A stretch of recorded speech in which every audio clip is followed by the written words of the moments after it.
was enough to move the entire global cocoa market, sending the price to the highest level since 1977, triggering rumors and intrigue in the city. It's unclear which person or group of traders was behind the deal, but it's the single largest cocoa trade for 14 years. That's big. And this is the actual physical beans sitting in warehouses in the Netherlands, Hamburg, London. London, Liverpool. It's total value 658, about $1 billion. But they don't know. But they don't know who did it. I think it's got to be just this. I don't know. Who is this person? You think someone would be able to reveal that? This is what I don't understand. How come they can't track this? Where's the transparency of the market? I mean, these are open trades. Can't you just go and check the tape? Well, most people with a Bloomberg terminal, you can usually find out everything. Well, how come no one ever seems to be able to track this stuff? It's the same thing when we had that. This is just bad reporting. I think if I was on that beat, I would have already had the guy's name. Somebody knows who it is. And all you have to do is ask around. Yeah, that's the mystery and intrigue in the city line, I guess. That's like somebody knows. Yeah. So along those lines, here's a fantastic report. Producer Matt sent this in. I guess he subscribes to some financial newsletter. And there was a huge... Well, this is just fantastic. It's from Agora, I think is the name of this report. So, of course, we had Goldman Sachs, who were sued by the SEC, a civil suit, and which was settled for, what was it, like $500 million, $550 million? Mm-hmm. But listen to the timing and listen what happened. So in this report, it says, in 5 minutes on April 19th, in the wake of the SEC's civil complaint against Goldman Sachs, people holding put options on Goldman Sachs made about 140,000% return, and they've got charts to back this up. Now, as it turns out, the number of puts for Goldman Sachs in April was extremely high. 170. We're talking like 10 times the volume. As if someone might have known that the civil suit was coming. And then on Friday, options expiration Friday, I might add, which is a big deal in the options market. There were it was 20 times the normal amount of puts. SEC announced Goldman was settling the case for $550 million, and there were 150 Goldman call options.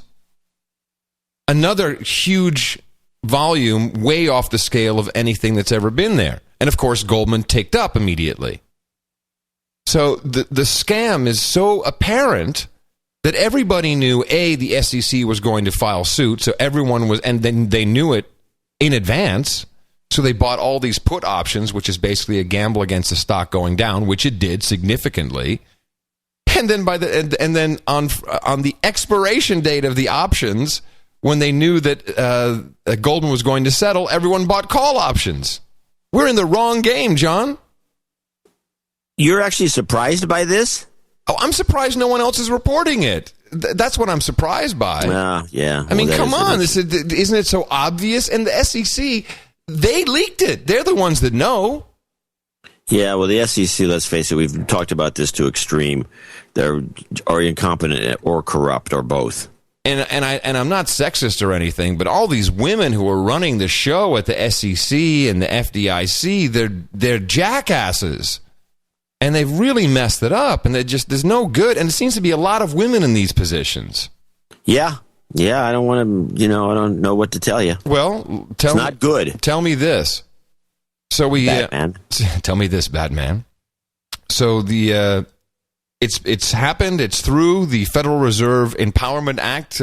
All it has to happen now is, I guess, the president has to sign it. So that'll probably happen Monday. So they're sharpening up the pens. He always has to use 20 of them, so everyone gets a little piece of history there. And then, by the way, that has got to be the biggest joke. What is the point of this show where the president or who grabs a pen and signs B. Yeah, then not even. Pen, it's one circle of the B. Yeah, right. One little notch or something on his signature, and so everyone gets a. Oh, that's the pen that this is bogus. He didn't sign anything with these pens. Well, you actually see him signing. He's making marks. he hasn't signed his name with a pen and gave that pen to somebody. Then I think they would have some historical interest. He didn't interest, by the way, not value. Yeah. But to do this one pen after another game, it's a show. It's like show business. It's bull crap. Sorry. It's okay. So this is passed, and I didn't expect it until Friday, as I said earlier. And then on Friday, I'm watching C-SPAN, which is what we do, so you don't have to. And there's 3 new governors coming on to the Federal Reserve Board, who were nominated back in March, I guess. Oh, really? Yeah, and of course, if you read and I did, if you read this bill, which is supposed to protect consumers, but what it really does is every paragraph, it's, the Board of Governors will determine, the Board of Governors will set up, the Board of Governors will oversee, and the Board of Governors is bankers, typically, who sit on the Federal Reserve Board, which is a private organization of banks. Well, I guess they got the last laugh on Ron Paul. Oh, my God. So here's who's coming in. Peter Diamond is... Why does that name ring a bell? No, I thought Diamond, but that would be Jamie Dimon, and this is Peter Diamond. So he will be, and so these are nominations, and they have to be confirmed by the Senate. A big deal. Another show to go through. It's not even on C-SPAN 1; it's on C-SPAN 2. That's how unimportant it seems to be. But these are like Supreme Court justices. It's a 14-year nomination. So and 3 are being changed right after this legislation has been rammed through.